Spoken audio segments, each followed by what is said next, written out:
Welcome to my channel. आज घरात काही छोटे मोठे चेंज केलेत आणि सायंकाळचा पाऊस तर मूडच फ्रेश करून गेला। सो ब्लॉग शेवटपर्यंत बघा। चला तर सुरू करूया। सकाळी ब्लॉगसाठी सगळी कामे लवकर आवरून घेतली आणि आंघोळ करून फ्रेश झाले। नंतर बेडशीट घाण झाली होती ते चेंज केली आणि बेड आवरून घेतला। फरशी पण क्लीन करून घेतली। त्यानंतर घरात थोडे काही चेंज केले। बाहेर गॅलरीमध्ये ठेवलेले ड्रेसिंग टेबल घरात आणून ठेवले, कारण बाहेर खूप ऊन आणि धूळ लागत होती।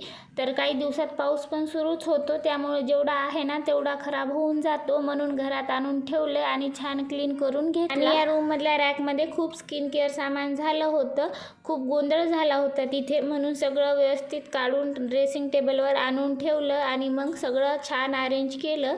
आणि आता अरेंज केल्याच्या नंतर बघा किती व्यवस्थित आणि सिस्टमॅटिक दिसत आहे।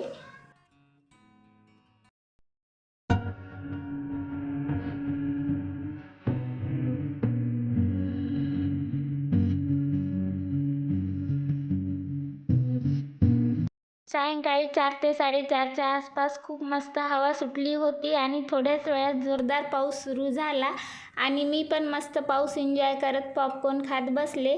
तर पाऊस आल्यामुळे खूप थंड आणि फ्रेश वाटत होतं। मस्त मग सायंकाळचा चहा बनवला आणि घेतला। तर रात्री मला एक चटणी बनवायची होती, त्यासाठी खूप सारा लसूण काढून घेतला आणि रात्रीची पेंडिंग कामे करून घेतली, भांडे वगैरे लावून घेतली। त्यानंतर अगोदर तिळ साफ करून घेतले आणि कढई गॅसवर ठेवली। तर सुरुवातीला कढईमध्ये शेंगदाणे टाकले आणि खमंग होईपर्यंत भाजले। नंतर त्यामध्ये खोबरखीस टाकले आणि तुम्ही अख्खं खोबरं पण टाकू शकता कट करून। तर माझ्याकडे खीस होतं म्हणून मी खीस टाकलं। त्यानंतर लसूण, तीळ, जिरे सगळं टाकून छान भाजून घेतलं। मग 10 मिनिटे थंड केलं आणि मिक्सरच्या भांड्यामध्ये टाकून मीठ, मिरची, थोडासा हिंग हे सगळं टाकल्याच्या नंतर मिक्सरमध्ये थोडीशी जाडसर वाटून घेतली चटणी। तर प्लेटीमध्ये काढून घेतली। तर बघा किती टेस्टी दिसत आहे। मग भरणीमध्ये भरून ठेवली आणि ही चटणी उन्हाळ्यामध्ये खूप छान लागते। तर फ्रीजमध्ये ठेवल्या तर 2 महिने आरामामध्ये टिकते आणि तुम्ही पण ही रेसिपी उन्हाळ्यासाठी स्पेशल ट्राय करू शकता, कारण उन्हाळ्यामध्ये भाज्या वगैरे जात नाहीत, त्यामुळं चटणी वगैरे खूप टेस्टी लागते। नक्कीच ट्राय करा ही रेसिपी तुम्ही पण। चला तर असो, त्यानंतर रेडी झालो आणि ग्रोसरी आणायला जवळच्याच मार्टला गेलो आणि इथे येऊन सगळं ग्रोसरी सामान वगैरे घेतलं।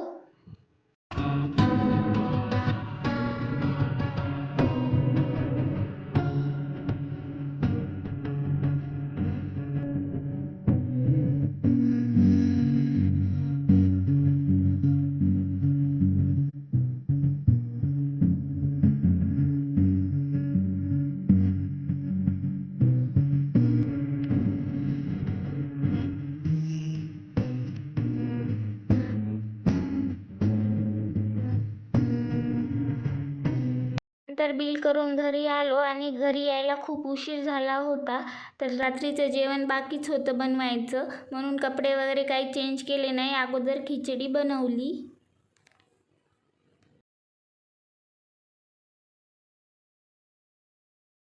दुपारी इतकी भूक लागली होती ना, पण घरातलं जेवण खावंसं वाटत नव्हतं। विचार चालू होता की काय बनवू म्हणून। पटकन आठवलं की साबुदाणा भिजवत ठेवला होता, मग लगेच घेतला साबुदाणा बनवायला। आणि आज खूप सिंपल बनवणार आहे मी, शेंगदाणा कूट वगैरे काहीच टाकत नाही यामध्ये, तरी पण खूप छान होतो। चला तर मग झाला साबुदाणा आणि थोडा चिकट झाला होता आणि खूप टेस्टी पण लागत होता।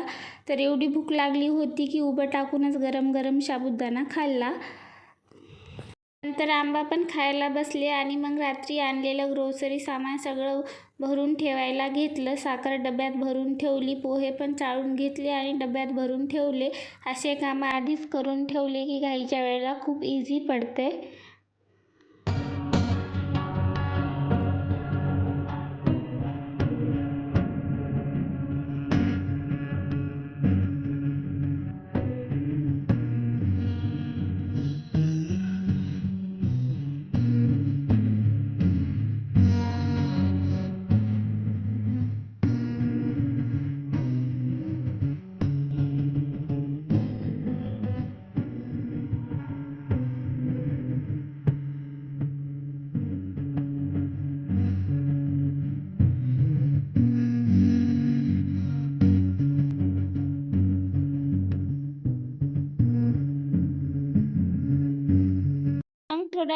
गॅलरीमध्ये टाईम घालवला. खूप फ्रेश हवा सुटली होती आणि खूप छान वाटत होतं.